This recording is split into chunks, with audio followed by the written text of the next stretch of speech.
बिली butcher का हालत ख़राब है मेंटली और फिजिकली दोनों ही। सीजन 4 के शुरुआत से ही हमें देखने को मिलता है कि बिली बूचर के शरीर में कुछ स्क्रॉल कर रहा है, साथ ही उसे अपनी वाइफ बेका का हेलुसिनेशन हो रहा है। तो ये वर्म लाइक क्रिएचर उसके शरीर में क्या है, हम इसी वीडियो में इन सारी चीज़ों के ऊपर डिस्कस करने वाले हैं। तो इन सारे डिटेल्स को जानने के लिए इस वीडियो को अंत तक ज़रूर देखना। तो बूचर का प्लान पूरे सीजन में होमलैंडर को केवल मारने का नहीं है, बल्कि वो अपने वाइफ बेका के बेटे रियान को भी बूचर से छुड़ाना चाहता है, जिसके लिए वो किसी भी हद तक जा सकता है, फिर चाहे उसे किसी का टांग ही क्यों ना काटना पड़े। और उसने एग्जैक्टली यही किया भी है, जो कि हमें आगे के एपिसोड्स में देखने को भी मिला है। वहीं बात उसके हेलुसिनेशंस की करें तो उसे हेलुसिनेशन अपनी वाइफ बेका का ही सिर्फ नहीं आता है, बल्कि उससे अपने ओल्ड पार्टनर जो केसलर का भी आता है, जो कि उसका बॉस भी रहा है। बेका और केसलर बूचर के बैड और गुड साइड को रिप्रेजेंट करते हैं। जहां बेका मोरल रिस्पॉन्स को शो करती है, वहीं जो केसलर उसके डार्क साइड को रिप्रेजेंट करता है। बेका का मोरल बूचर को रियान को बचाने के लिए जोर देता है, वहीं जो केसलर बूचर को किसी भी हद तक जाने के लिए जोर देता है। उसका फोकस सिर्फ और सिर्फ होमलैंडर को मारने का है, फिर चाहे इसके लिए बूचर को किसी भी हद तक क्यों ना जाना पड़े। अब इसके लिए बूचर को होमलैंडर को मारने के लिए फिर चाहे केमी को या फिर स्टारलाइट को क्यों ना सेक्रीफाइस करना पड़े। और ये सब करने के लिए उन्हें एक वायरस को बनाना है जो कि सभी सूप्स पर अफेक्टिवली असर करे। द बॉयज के कॉमिक बुक में बूचर जोना वेगाबम को किडनैप कर लेता है और उससे एक ऐसा वायरस बनवाता है जो कि किसी भी सूप पर टारगेट किया जा सकता है। और उससे क्या होगा कि कोई भी सूप या जो भी सूप पूरे बॉयज़ के यूनिवर्स में है, उन सबको इफेक्टिवली और काफ़ी ब्रूटल तरीके से मारा जा सकता है। इसके लिए बूचर हर जगह बम ब्लास्ट करवाता है।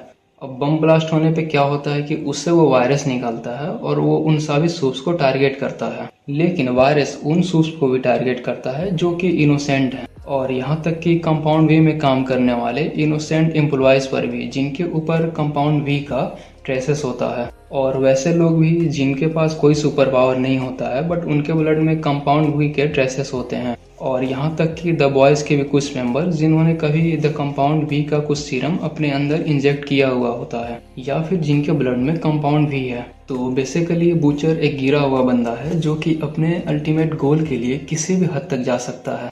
जो केसलर का हेलुसिनेशन बिली बूचर के इसी डार्कर साइड को रिप्रेजेंट करता है। सो मे भी सीजन 5 में हमें एक ऐसा बिली बूचर देखने को मिले जो कि अपने इसी अल्टीमेट गोल के लिए किसी को भी सेक्रीफाइस करने के लिए रेडी रहे।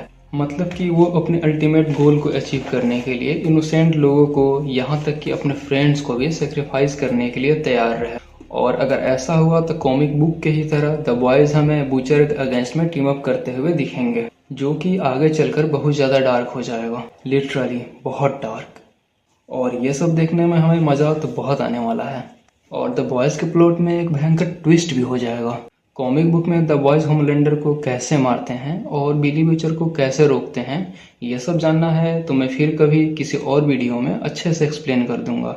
तो अगर वो सब जानना है और मिस नहीं करना चाहते हो तो तुम्हें पता है ना क्या करना है, वही YouTube की वर्षों से चली आ रही परंपरा, सब्सक्राइब। तो अब बात कर लेते हैं बूचर के शरीर में क्रॉल करने वाले उस वर्म या उस क्रिएचर के बारे में, जो कि आज के हमारे इस वीडियो का टाइटल भी है। और इसलिए तो आप सबने इस वीडियो को क्लिक किया है और इस वीडियो को देखने आए हो। तो चलो बात कर लेते हैं अपने मेन टॉपिक के बारे में। तो बूचर के पैरासाइट को समझने के लिए हमें सबसे पहले ये समझना होगा कि कंपाउंड वी का जो सीरम है वो कैसे काम करता है। So basically compound we serum new babies के अंदर में हाई डोज में इंजेक्ट किया जाता है, जिससे उनके भीतर म्यूटेशन होता है। और ये म्यूटेशन सभी के अंदर डिफरेंटली होता है, जिससे डिफरेंट म्यूटेशन होने की वजह से होता क्या है कि सारे सब्जेक्ट के अंदर डिफरेंट एबिलिटीज या यूँ कहें कि डिफरेंट सुपर पावर्स मिलता है। और ये पावर सब्जेक्ट के मेंटल कंडीशन पर भी डिपेंड करता है। यही वजह है कि सबको एक टाइप का सीरम लेने के बावजूद सबको डिफरेंट पावर मिलता है। कंपाउंड वी के लिमिटेशंस की बात करें तो इसका सर्वाइवल रेट बहुत कम है, खासकर एडल्ट्स के अंदर। वहीं V24 की बात करें तो ये यूजर्स को केवल 24 आवर्स के लिए सुपर पावर देता है। और ये सुपर पावर एबिलिटी सबको डिफरेंट मिलता है, वही डिफरेंट म्यूटेशन की वजह से, जैसा कि कंपाउंड वी में होता है। Depending upon the mutation and the body of the user, इसी V24 का इस्तेमाल बिली बूचर ने किया था और ह्यूगी ने भी किया था। चूंकि V24 का सुपर पावर लिमिटेड टाइम तक रहता है, तो ऐसे में यूजर को अपने सुपर पावर एबिलिटीज को एक्सटेंड करने के लिए V24 के और भी शॉट्स लेने होते हैं या उसे लेना पड़ता है। कुछ एडिक्शन टाइप का होता है, जैसा कि लोग ड्रग्स लेते हैं। लेकिन यदि इस डोज को 5 टाइम से ज़्यादा लिया गया तो इससे यूजर का जान जाना निश्चित है, और ये बात बिली बूचर को पता चल जाता है और उसे यह भी पता चलता है कि उसे ब्रेन ट्यूमर है। मतलब इस हिसाब से बिली बूचर के पास गिनती के कुछ दिन बचे हुए हैं, फ्रैंकली स्पीकिंग 12 मंथ्स। यही वजह है कि बिली बूचर होमलैंडर का चैप्टर जल्द से जल्द हमेशा के लिए ख़त्म करना चाहता है। लेकिन सीजन 4 के एपिसोड 4 में हमें दिखाया जाता है कि इजैकिल जब अपने हाथों को स्ट्रेच करके बिली बूचर को चोक कर रहा होता है,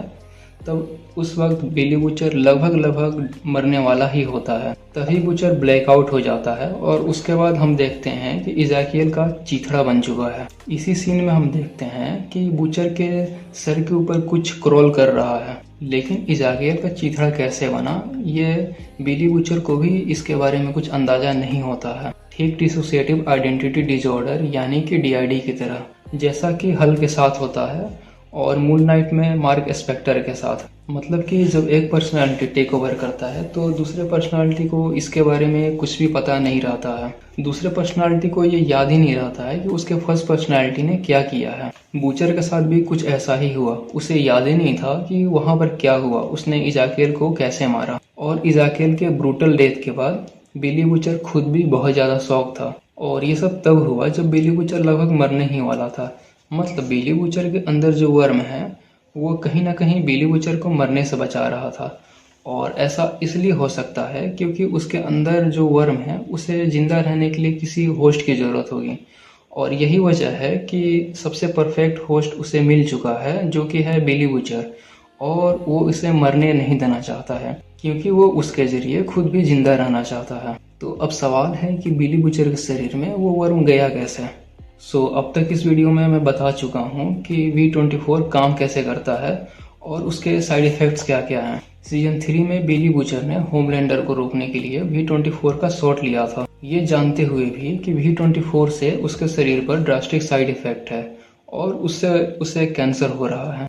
बेसिकली V24 क्या करता है कि कैंसर सेल्स को म्यूटेट कर देता है। इस चीज को द बॉयज के यूनिवर्स में से डायबोलिकल शो में भी दिखाया जा चुका है, जहां कैंसर सेल्स V24 के इफेक्ट में आने से सेंटिएंट बन जाते हैं। ठीक वही बूचर के साथ हो रहा है। कैंसर होने के बावजूद बिली बूचर ने V24 सीरम लिया था और उसके बाद बूचर का कैंसर सेंटिएंट बन गया, जो कि खुद जिंदा रहने के लिए बिली बूचर को जिंदा रख रहा है। और सीजन 5 में ये चीज कंफर्म भी हो जाएगा। कॉमिक बुक में पूरे वर्ल्ड पर कंट्रोल करने के लिए होमलैंडर सूप्स का एक ग्रुप बनाता है और उसके बाद प्रेसिडेंट ऑफ USA को मार देता है। ठीक ऐसा ही हमें सीजन 5 में देखने को मिल सकता है, और तब बूचर एक ऐसे स्टेज पर पहुंच जाएगा जहां वो होमलैंडर को मारने के लिए किसी भी हद पे जा सकता है, यहाँ तक कि वो इनोसेंट सूप्स को भी सेक्रीफाइस करने के लिए रेडी रहेगा। और ये द बॉयज़ के यूनिवर्स में अब तक का सबसे डार्क मोमेंट रहेगा। फ्रेंड्स, इस वीडियो में मैंने अच्छे से एक्सप्लेन कर दिया कि बिली बूचर के शरीर में जो वर्म है वो क्या है। साथ ही मैंने V24 के बारे में भी बहुत कुछ आप लोगों को एक्सप्लेन कर दिया है। तो गाइज, इस वीडियो में बस इतना ही। अगर इस चैनल पर नए हो तो प्लीज़ प्लीज़ प्लीज़ इस चैनल को सब्सक्राइब ज़रूर कर देना और अपने फ्रेंड्स के साथ शेयर भी। अगर ये वीडियो तुम्हें ज़रा सा भी पसंद आया है तो प्लीज़ इस वीडियो को लाइक कर दो। तो मैं मिलूँगा आपसे किसी और वीडियो में, तब तक के लिए मेरे पुराने वीडियोस देखो। सी यू, बाय।